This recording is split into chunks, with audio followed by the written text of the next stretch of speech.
Good afternoon, everyone. It's Bernadette here with you this afternoon for Quest Connect. And I hope wherever you are, if you're watching live or watching later, that you're in good shape and maybe even that you're in the company of a beloved animal. Because today I'm going to talk about animals, and I'd love to hear your stories if you have an animal that's helped you in your life. February this month marks I think it's the 4th annual Animals Helping Humans Month. Who knew? Apparently it's a sort of month-long initiative aimed at celebrating animal-assisted therapies in this country and educating, and lots of online workshops around the globe and in this country. So pretty interesting, and I'll talk about, there'll be a blog on the Quest. Good morning, everyone. Good morning. Lovely to be with you. Or morning for Glenn, but afternoon for us. So on the Quest website in this coming week, there'll be a post about animals helping humans and some interesting work that Quest has come into contact with. And we've always been big supporters at Quest of having therapy dogs on the program, companion animals. We've tried to have animals on the property before, and that's a kind of ongoing dream. So we might have chooks one day, we might have equine therapy. Watch this space. So I'd love you to share your stories about animals. We've always known that animals are our unsung heroes, really, aren't they? Think of all the things that animals do for us. Our bees are our pollinators. The old canary in the coal mine story, the dogs that can sniff out bombs, and now even being trained to sniff out COVID. You know, they've always had dogs that have been able to sniff out cancer, and now even being trained to sniff out COVID. There's dolphins that run military surveillance, you know, with submarines and floating mines. It's pretty amazing search and rescue stuff. Whales that they put, radio transmitters on, and they sort of help scientists understand what's happening with the oceans and global warming. Birds are all about, you know, reforestation and pollination and soil fertilization. So rats detect landmines. The monkeys of the world and the mice, they do the hard yards for us in the labs, don't they? We owe our great thanks and gratitude to them. I remember reading years ago about dolphin therapy back in Russia, decades before it became mainstream, working with children with autism and ADHD, and they found swimming with dolphins and working with dolphins brought up their motor skills, their verbal skills, all kinds of things. So, and we've all heard those amazing stories, those miraculous stories of animals saving human lives. You know, the dogs that save people from fires and car accidents, and the dolphins that save swimmers from sharks. And recently I read a story about a sea lion helping a man that had just jumped off the Golden Gate Bridge, and the sea lion rescued him. So I'd like to share with you, I've been interviewing some people that are close to me, people for whom animals have been a lifesaver. So in the spirit of sharing stories, because we know that sharing stories is what humans have done forever, and when we share stories, when we listen, it's what mends the brain. We've always sat around and shared stories as humans, and it's very, very good for the brain. So in the spirit of this, you know, Animals Helping Humans Month, I did a little bit of research, and I found that it's a vast field. You know, there are psychiatrists, vets, social workers, researchers, professors, lecturers, physiotherapists, occupational therapists, even breeders are involved. And, you know, there's all kinds of therapy dogs. There's an equine therapy, assistance dogs, dogs that work with kids that have autism, various animal assisted therapies for veterans, for first responders.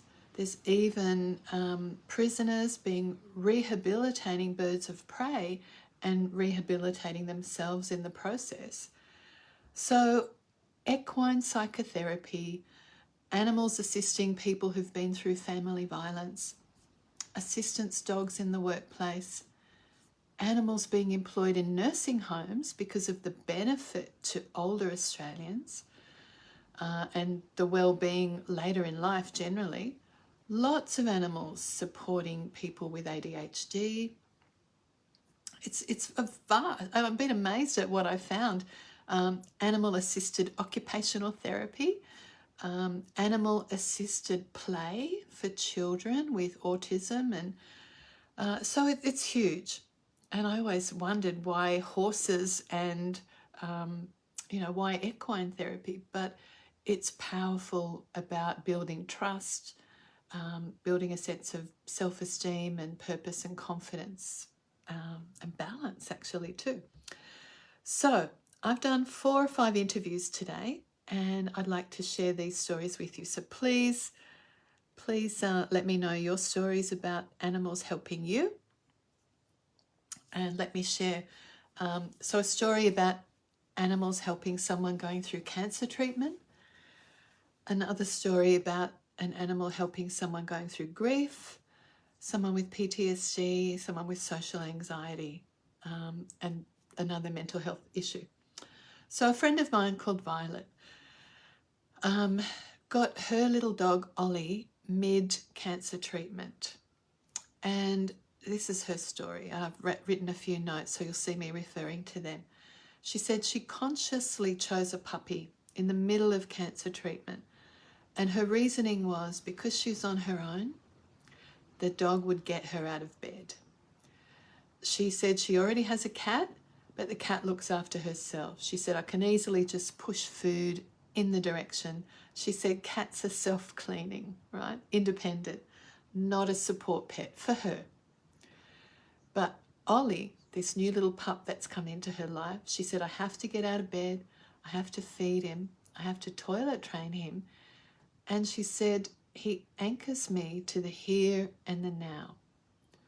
Because having gone through this ghastly treatment for cancer, chemotherapy, and all of the side effects that go with that, she'd been feeling a bit dubious about actually being on the planet with the horror of all the treatment. So she said the dog has given her purpose, that she's no longer languishing, that she has a little motivation, and importantly, companionship. She said even if she only goes from the bed to the couch some days, she's got a warm body to snuggle with. And she also talked about humans having expectations, but this little dog is totally non-judgmental. She said, the dog doesn't care if I smell, the dog doesn't care if the house is dirty, and importantly, she said, the dog keeps me out of my head, which is a really dangerous place sometimes. So she said, I have purpose now, I have to train her, even in the midst of the fog, the brain fog, the fear and the unknown, even in the midst of treatment where there are no guarantees, the future's uncertain, but she's got a little life form. And when she's dealing with dizziness and nausea and the whole malaise, importantly, the last thing she said was the dog makes her play. And she said that's one of the main benefits, that the dog encourages playfulness and encourages her sense of humour. She said it's been really important to hear herself laugh. So I wonder if that chimes with you, how pets and dogs, especially, dogs are everything, aren't they? So with cancer, how dogs can help. And here's a story about a friend of Quest, dear Gay. And Gay's story is a story of grief and loss, who unexpectedly lost her husband, shockingly, 2 years ago. So in this journey, let me just, before I start Gay's story, Glyn, you've got a friend with triple scoliosis and her dog Ruby knows exactly when and where the pain is and will press into the exact spot. This is, yeah, these stories are extraordinary and amazingly common. Yeah, thank you for sharing that, Glyn. I love that. So how does an animal help with grief? Well, this is a story from Gay and her cat, Keita. She said 2 years down the track from the loss of her husband, she's feeling right now, with a whole lot of change in the house, emotionally exhausted. And she said if she didn't have her, the cat, she wouldn't be as strong as she is right now. And she says this is a woman who's a counsellor, who's a therapist, who's been practicing for the big losses of life and the big challenges of life her whole life. She said, I've been preparing for this my whole life in some ways, and I think I'm pretty strong, but I wouldn't have made it through the last 2 years. I wouldn't be as strong as I am now without this cat. So she said, this cat, Keita, she's here when I come home. She's a presence in the house. We have our rituals. Last thing at night, we go outside and she gets a brush. I brush her coat. She said we've developed our own language. So it's that connection. And stroking her is touch.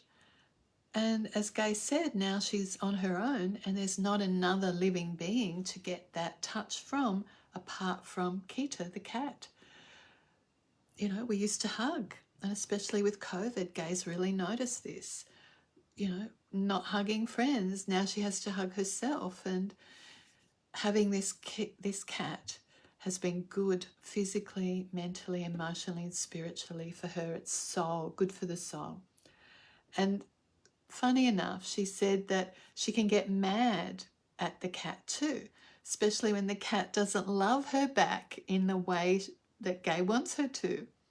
And then Gay says, and then I can laugh at myself. You know, when I'm feeling vulnerable and all I want is a cuddle, all I want is the cat to come sit on my lap. But the cat wants distance. And I can say, all right, I get it. You're a cat. You're different to me. But she could go through those feelings of feeling angry at being abandoned by the cat. But then she can remember it's a cat, you know, and then she said, I can forgive her for having a different response. I can forgive myself because she doesn't have a human response, although being abandoned and, you know, having your needs not met can feel like a very human response, right? And she says she can laugh at that. Said, I don't know what it would be like without her. She's a presence. She actually said she's like a dog, you know. She hears when my car pulls up. She notices when my key's in the front door. She runs to me when I need her. She senses everything. Gay said, I feel like I attribute a lot to her, but truly the cat knows her and basically she wants her. So, beautiful story. And another story about an animal helping with grief, and these are friends of Gay, that this fellow was living with a serious illness, which, you know, he was expecting to pass shortly. And during the illness, he and his wife chose very consciously, they planned a puppy. They got a puppy. And it was planned so that this gent would have that connection with the dog before he died, and that his wife would have the dog after he died and have a reason to get out of bed. So with grief, with loss, with all the big challenges in life, our animals are there for us. A couple more stories. Maybe you can relate to some of these. I hope so. So here is a story about a friend called, let's say, Thomas. He is living with PTSD, post-traumatic stress, through years of service in the police force. And feelings of isolation, feelings of loneliness, racing thoughts, looping thoughts, really hard to switch those off. Sure, we can relate, right? So he bought a puppy. And he said this pooch gives him a sense of purpose. There's that word again. And because she demands a lot of attention, he says she stops me thinking of the past, she gets me out of the future, and she says, here I am, let's do things together. So she's really present. And he says when he does that, when he focuses on her and how she just wants to please him, everything changes. That when he's had a rough week, she keeps him company. And he said, I sit with her because she just wants to be with me all the time. She gives me a sense of company, so I don't dwell on feeling lonely or being alone or what's gone wrong. And he also talked about the unconditional love of the dog. He said if I rouse on her, if she gets in trouble, because she's naughty, she's a puppy, she still comes back with a bit of a lick and a wag of the tail and what are we going to do now? So she doesn't hold it against him. And he said humans aren't like that.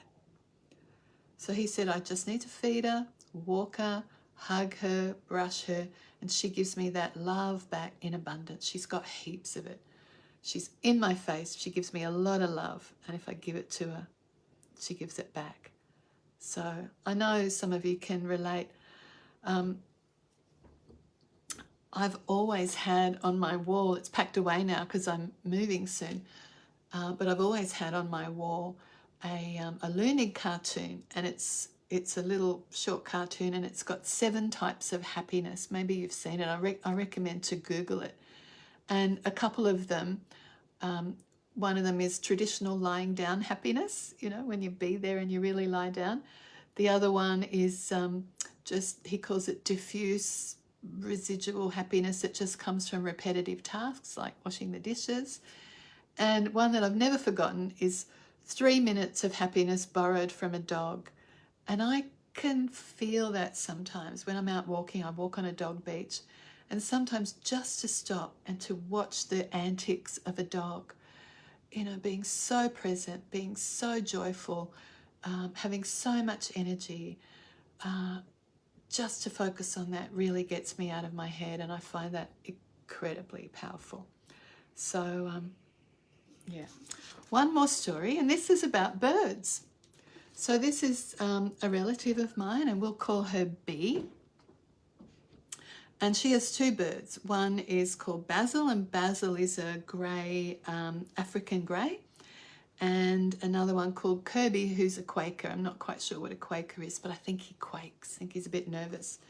So I was talking to B and asking, how do animals help you? Because B lives sometimes with high social anxiety. And, we all have coping strategies sometimes, but it's the birds that help her with anxiety. So here are her words: that she brings beauty and humour into her life. And she makes her laugh out loud. And even with the naughty words that they learn from us and repeat at some inappropriate times, she tends to laugh at that. But she said the birds have taught her patience and empathy. And unlike a dog, it's a different relationship because you can't just hug a dog anytime.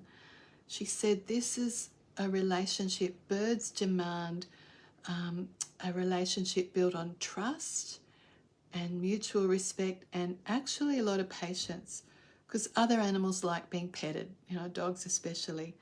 But B has learned that it's a very different kind of body language with a bird, very different. So it's taught her a lot. There's been a lot of hard work involved in building this relationship. She said you've got to earn it. It's not a given with a bird. And but if they attach to you, you really, really feel it. So, and she also said it's very different depending on what kind of breed of bird, whereas you can just generally pat any dog and they'll love it, they'll respond. But the birds are quite complex with a very high IQ. And she also said birds can be quite an anxious animal as well. So it has taught her to be very wary of her own energy and what energy she brings to the encounter. So she's been more mindful of when she's feeling angry or upset or anxious herself. And she's really been able to own that. So the way that you interact with them is important. So for her, the bird has become a mindfulness animal. Yeah, I think that's pretty much it. That's all she said about the bird. So there are 5 stories about how animals have given meaning and purpose and love into people's lives. So I wonder how that feels for you. Have you got any stories that you'd like to share about your animals? I'm just going to talk a little bit more about Animals Helping Humans Month, and then because animals generally bring us into our heart, I'd like to share a heart-based meditation with you. So we have a former police officer that comes onto some of our Moving Beyond Trauma programs called Kate, and she comes with her companion animal, her therapy dog called Gidget, and you'll read about her in this blog that we're going to post next week. But assistance dogs are really specially trained to work with people with medical conditions or disabilities, and they just might help you do everyday activities or be more independent. But for Kate, she had high levels of stress, just, being lots of triggers outside in the world. I think her words were, as a cop, the war zone is just outside your door. So it's a very lonely road, and she found that her companion animal has helped change her life, that she has company now to walk out, that the time spent stroking the dog has lowered her blood pressure, led her into new directions, a whole new career. And she knows that she's got to get out of the house, she's got to exercise, but she can also trust this very clever little dog to make connections with people who just might be feeling in need of a little bit of love and connection as well. So you might see a picture of Gidget, or you might actually get to meet Gidget on one of our Moving Beyond Trauma programs. But Patria, as I was saying, has always been a big supporter of having animals on the program when we can, and has made a connection with a woman called Wendy Coombe, who is a director of Animal Therapies Limited, founder and director, and they do a lot of research about, centered around animals helping humans in daily life and in healing journeys. So I encourage you to check out the website, Animals Helping Humans Month, and you'll see that it's a month-long program, and it's fantastic online programs. And Wendy was, had her own experience of being thrown in one of the curveballs of life, and she said, when you have that fear of just going out in public, when you're dealing with trauma and you're hypervigilant, you're always scanning the environment, and panic is always just kind of beneath the surface. So she found when she got a dog and started walking more, that her heart rate was lower, that she was able to have more interactions with other animals, and that brought, reduced cortisol, great loads more oxytocin in the system. So she wanted to discover more, found there wasn't a lot to know, and so there was only guide dogs, I think. So she got really involved, and now there's this huge sector. I think there's about 4 categories. One would be animal-assisted therapy, where animals work alongside with kind of allied health workers, psychologists, OTs, counsellors, speech therapists, that kind of thing. Then there's kind of animal-assisted learning, and one of our colleagues, Tamika, works with equine therapy, and it can be team building, that you work with animals to build a team.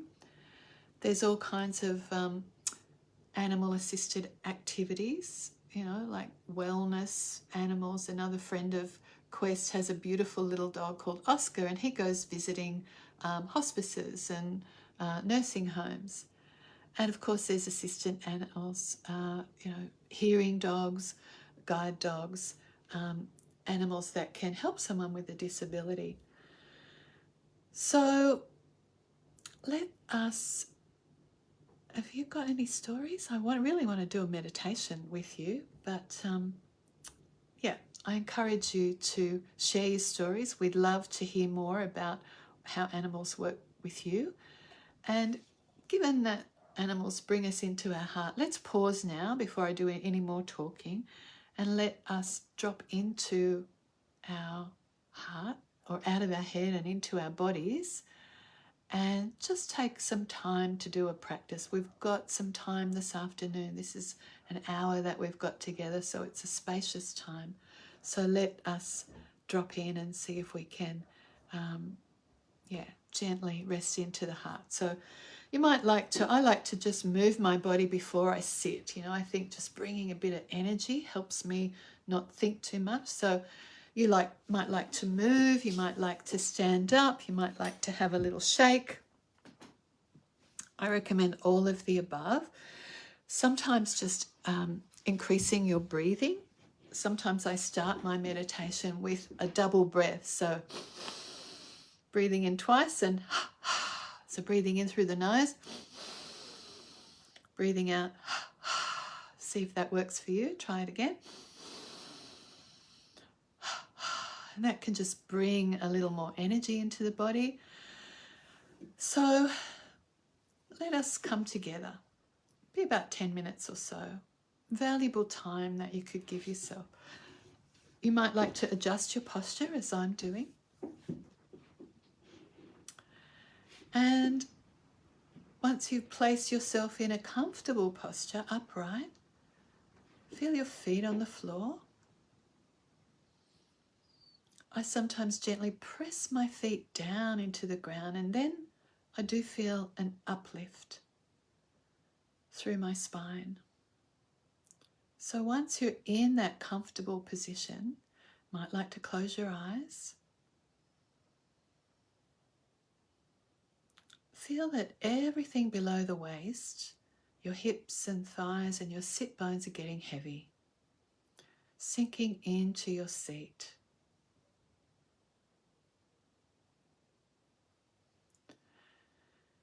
And you might have the feeling that the spinal column can just gently lift upward through the crown.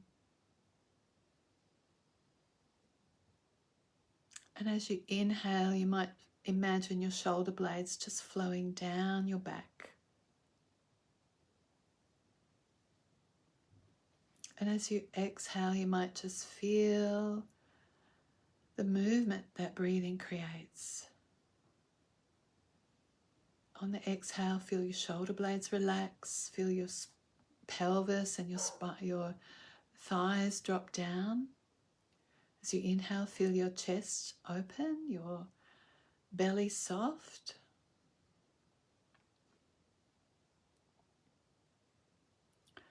And bring your attention down to the very base of your posture if you're sitting.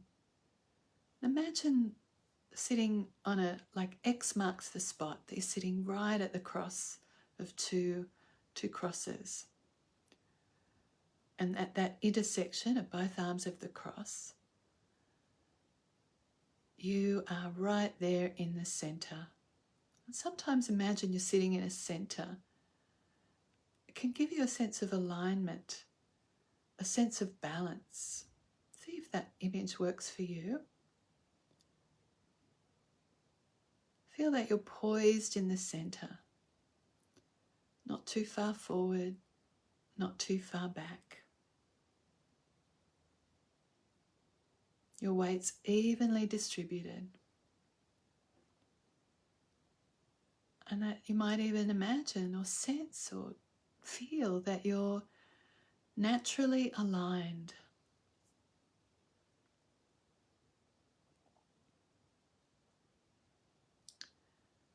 There's a Sufi saying, this spot where you are right now, the divine has circled for you on a map. Let those words sink in if they resonate with you. This place where you are right now, the divine has circled for you on a map. The divine has bowed down knowing you were coming.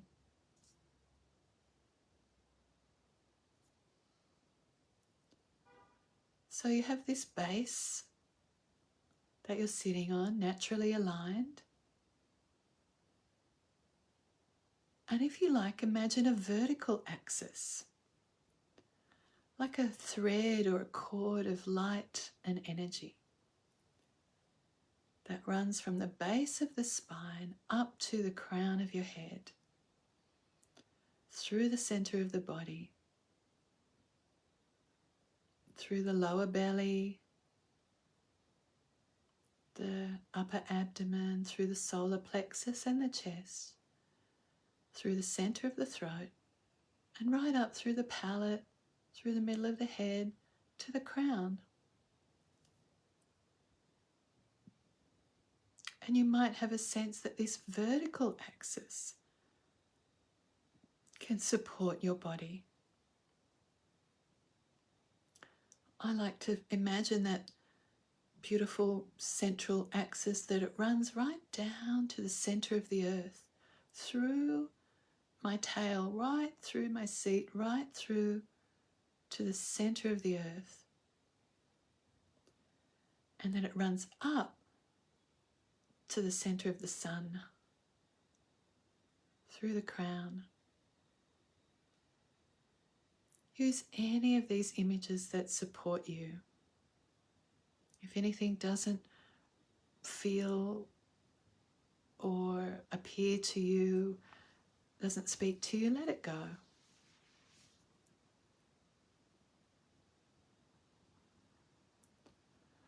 So feel you've got this vertical axis, a center of light and energy. You're solid, supported on the earth. And bring your awareness, if you like, to your heart center. Your breath is flowing just naturally, however it comes. You've got all the body knows how to breathe. The body's got all the intelligence you need. But you could bring your awareness to your heart center. I like to put my hand on the heart sometimes. You could put your palm there if that feels right for you, just for a few minutes.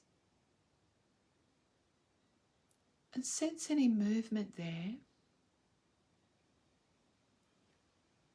And let yourself feel that the breath is moving in and out through the chest, through the region of the heart. Your heart center, maybe just think of it as the center of the chest, a little bit to the right of your physical heart. And imagine that as the breath flows in through the nostrils, that you can begin to feel it flow down and caress the heart, caress the area in the center of the chest.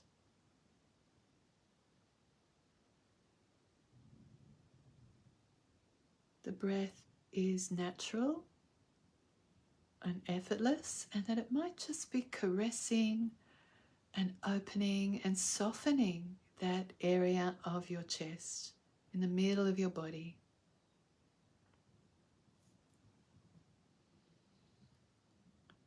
Just let your awareness spread with each inhalation and exhalation.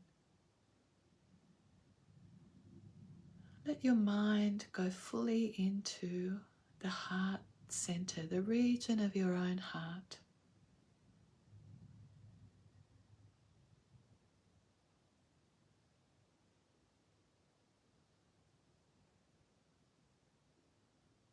And if thoughts arise, just say to yourself, thinking.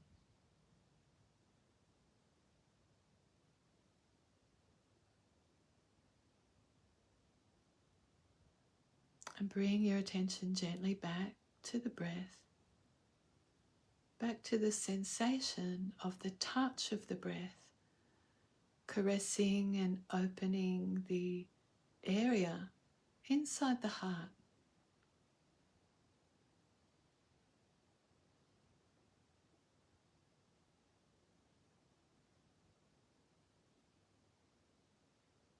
You might like to feel that as the breath flows in, it flows in with little particles of light, and that it softens the heart center, the heart region, with each in and out breath, that the heart, the center of your chest is being softened and caressed. And you might imagine, if it helps you, that little particles of light or of life energy just move through the heart, through the inner chest. Just sense whatever feeling is there, whatever sensation.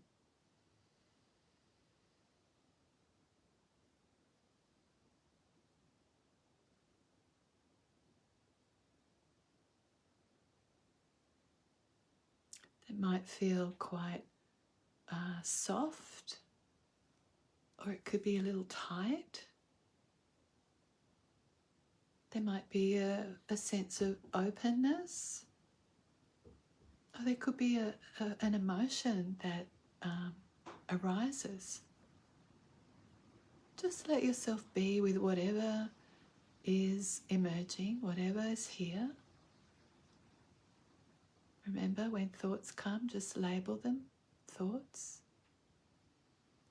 And keep bringing your gentle attention to the region of the heart, letting light, life energy itself caress the heart.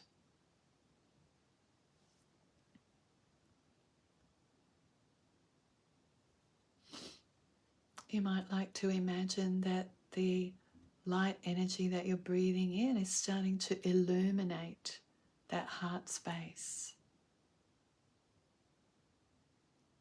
See if you can sense or imagine the space of the heart.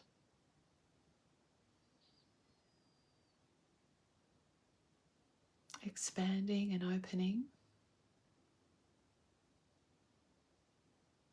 You might like to imagine that it's like a cave, that it resembles a cave of the heart, or the temple of the heart. And be aware that there's luminous energy, there's light. You might like to imagine like a sun inside the heart. Perhaps you can sense it, or maybe you can even feel some warmth there.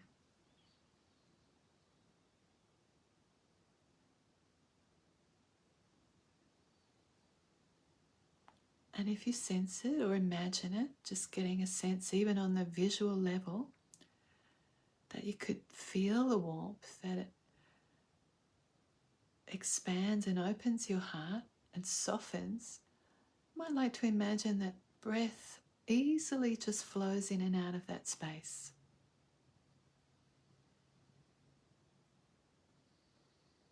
Through the front of the chest, through the sides of the chest, expanding the heart,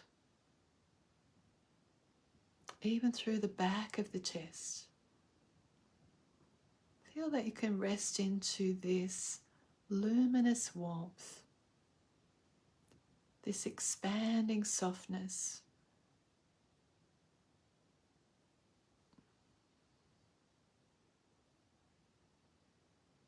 Hear the sound of the breath massaging the area.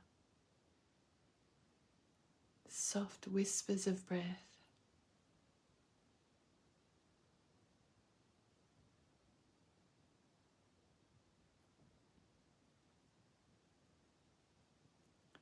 And if you like, you could take your awareness to the back of the heart, behind the heart, the back of your body, and imagine that the awareness and your breath can expand into the back of the body. Keep your awareness very soft, very present.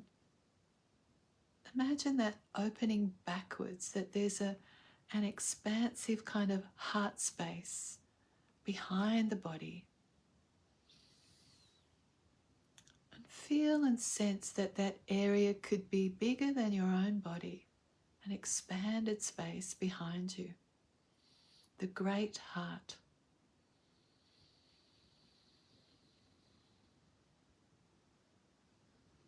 Just keep coming to a feeling of spaciousness, of expansiveness. If a great heart has your back, like a benign and supportive energy behind you. Feel the breath just flowing in and out through the heart, reaching into that space behind the heart, and allow yourself just to rest in that spaciousness, in the presence of the heart, the great heart.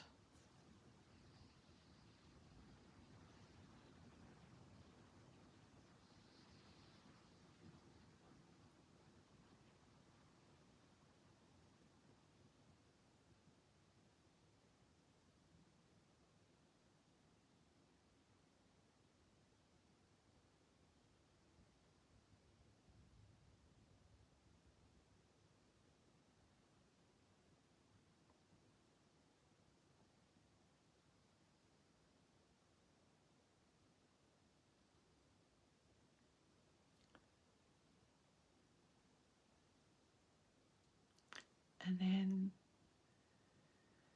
allowing your breath to come in a little more fully, slightly wider, more expanded breath.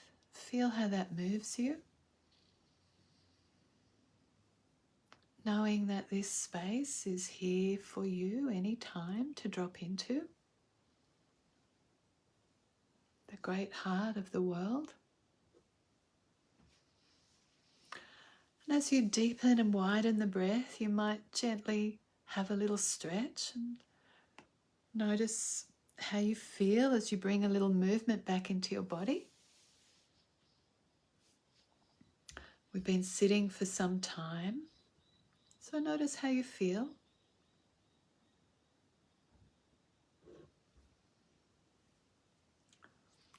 And welcome yourself back. And I wonder how you feel.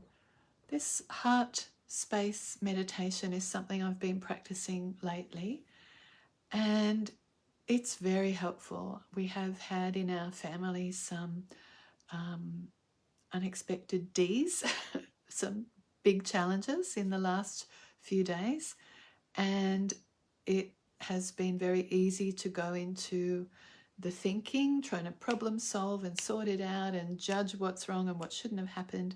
But I found myself, when I can just come back into the heart space and sense that vastness behind me, my stress, I'm really able to manage this challenge really well. There's something also about the back of the body.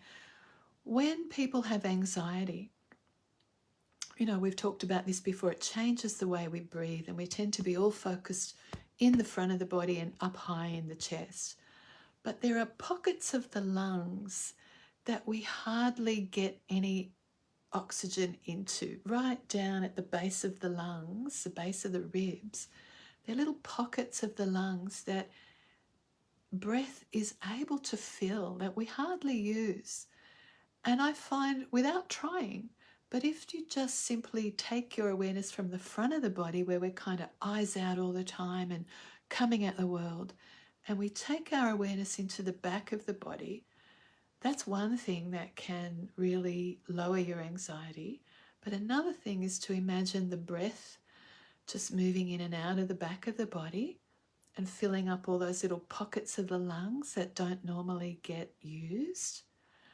But as I said, recently I've been coming into that space behind the heart and finding that it's a vast space, and I can kind of sense that the universe has got my back. I can rest into it, and it feels very soft. No matter what tightness or emotions are going on in the heart, when I can open that space and connect with that space and rest into it, I do feel an expansiveness that's been incredibly supportive given the latest lot of challenges in our home, in our family. So I wonder how that was. Any thoughts about that for yourselves? I hope that's been helpful. Use the image of pink mist, Glenn. Pink for compassion, filling every space. I love that. Yeah, we can make it up. The good news is we can find the right image that's going to work for us. And, we don't want to spend all our time in meditation doing more. Visualizing is a lot more doing, a lot more mental energy, but it's useful, and it can get us into that space where we can drop the doing and just rest into the being. And that's the essence of it. So I really encourage you to check out Animals Helping Humans Month. Be ready for a really interesting blog on the website, on the Facebook page and on the website in the next couple of days for Quest. And please share your stories with us too. I know as a young child that I had a lot of anxiety, and I had a cat that was my friend, and the cat just got me. The cat was my mate. And the other thing is that I have a relative who has serious mental health issues and is having a very, very difficult time. And he has a dog who really, I think, is his only friend. And I keep my heart open to this relative, and also know that if he didn't have this dog, life would be a lot harder and a lot more lonely and a lot more painful for him.